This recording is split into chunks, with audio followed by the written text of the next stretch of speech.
What is going on, Pats Nation? You guys already know who it is. Patriots Global here, back with another video, and in this one, we are going to be recapping another New England Patriots minicamp practice. Now, this is going to be the second minicamp practice day in a row. If you guys would like to see the first video I made recapping the Patriots' first minicamp practice, go ahead and look in the comment section below. I'll make sure to pin that for you if you have not seen it already. But without further ado, let's just hop right into this one. Of course, I do want to let you guys know, if you don't already know, that minicamp is mandatory, meaning that it's not like OTAs. If you don't show up to these mandatory practices and you don't have an excused absence, you are going to be fined for it. Now, the guys that were absent here: Andrew Stuber, Chasen Hines, Byron Cowart, Carl Davis, Nick Folk, and Quinn Nordine. For the most part, this list is the same as it was yesterday. Obviously, only one person returned compared to what we saw from yesterday's practice, this being in Kendrick Bourne. Obviously, very happy that Kendrick Bourne's back. He's a big part to this offense, and he's going to be a big piece to this offense too, and everything they do from top to bottom next season. Patriots did have Bon Jovi there in practice today too, just kind of being a guest viewer. Not that that says anything about the team, but just a fun little fact to put out there.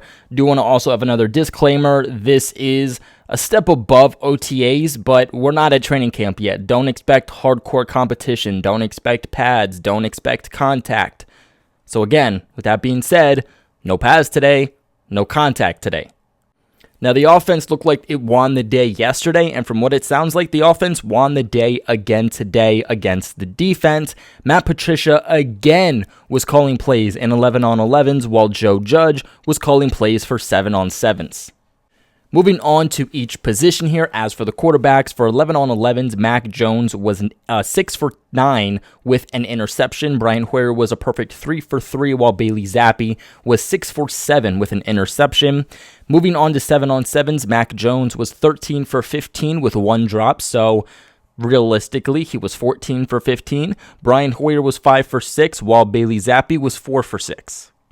Now, Mac Jones has another very, very productive day in practice, more specifically with the deep ball. Now, throughout the couple of days of OTAs that the media was actually open to, there was only about 2 days so far for OTAs that the media was able to be present for, and these 2 days of minicamp so far, we've really seen Mac Jones and this offense working on the deep ball. Mac Jones even staying after practice, well after practice, in order to work on his deep ball. So it really looks like that's something that this offseason Mac was really trying to focus on, was getting that deep ball better, getting that arm strength better, getting that velocity better, so that he can get some more of these deep down the field throws for guys like maybe Tre Nixon, Nelson Aguilar, and Tyquan Thornton.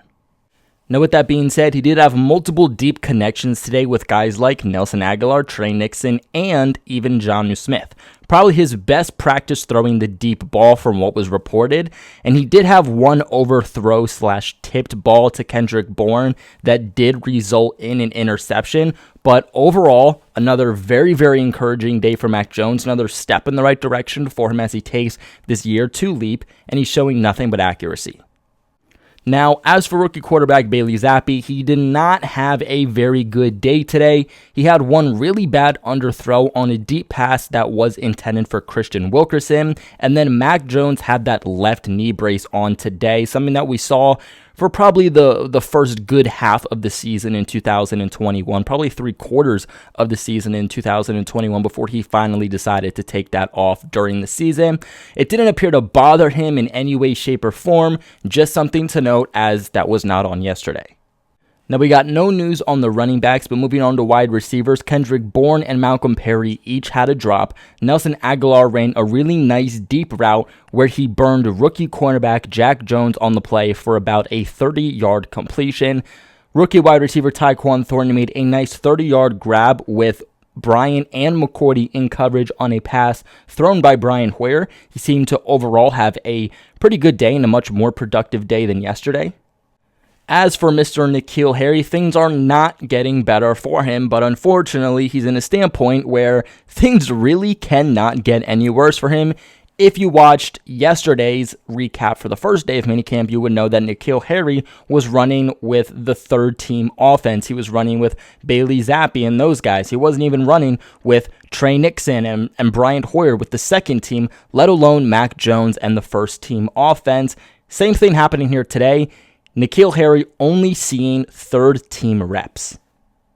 Now, speaking of Tre Nixon, he had deep connections with Mac Jones on a 25 and 35-yard pass.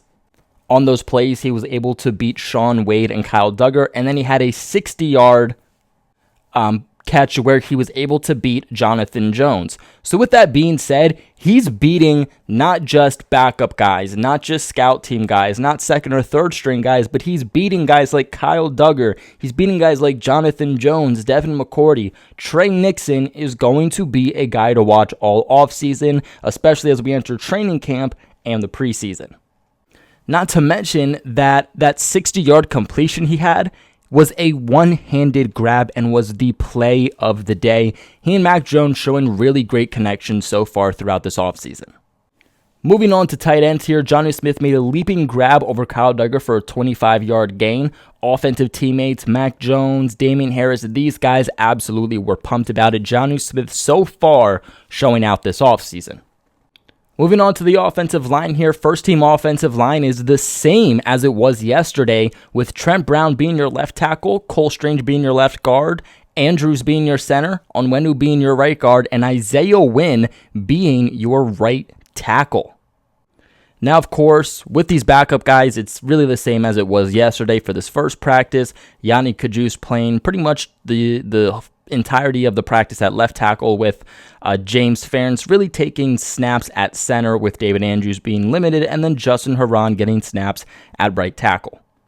Before we move on to the defense here, I want to give a big shout out to the sponsors of this video, betonline.ag. Our partners at BetOnline continue to be the #1 source for all your betting needs and sports info. Find all the latest odds, news, and sports developments, including this year's NBA Finals, the NHL Hockey Conference Finals, Major League Baseball scores, and all the latest fighting news, and even next season's early NFL futures.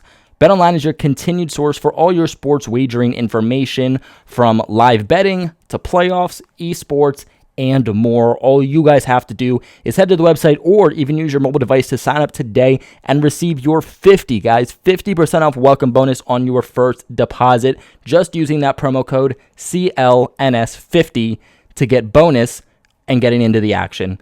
BetOnline, where the game starts.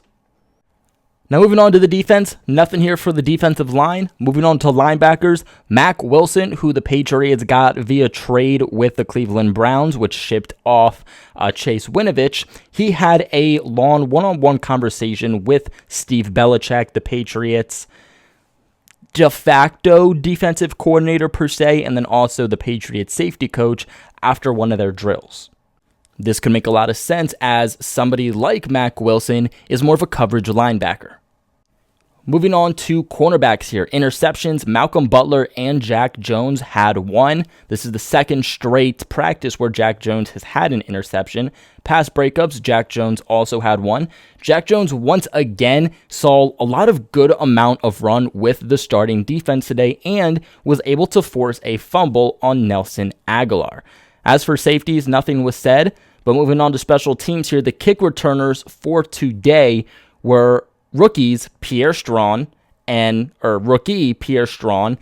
Ty Montgomery. The punt returners for today were Kendrick Bourne, Tre Nixon, Malcolm Perry, and Jack Jones. Now, both Bourne and Perry both muffed punts today, which did result in them having to run a lap each. Kevin Harris, the rookie, got an earful from Cameron Accord after a missed assignment on a kick return unit. And then Jack Jones was shaken up at one point after fielding a punt, but he stayed out there, seemed to be okay. Something to, of course, monitor, though. And then Devin Asiasi, Josh Uche, and Mack Wilson were all seeing prominent roles on special teams today. That is going to be it for the recap on the Patriots' second day, June 8th of mandatory minicamp. What are your guys' thoughts on this? Let me know in the comment section below. Remember to leave a big like on this video and, of course, subscribe to the channel for all of your New England Patriots news. Like always, I appreciate you guys for watching, and go Pats.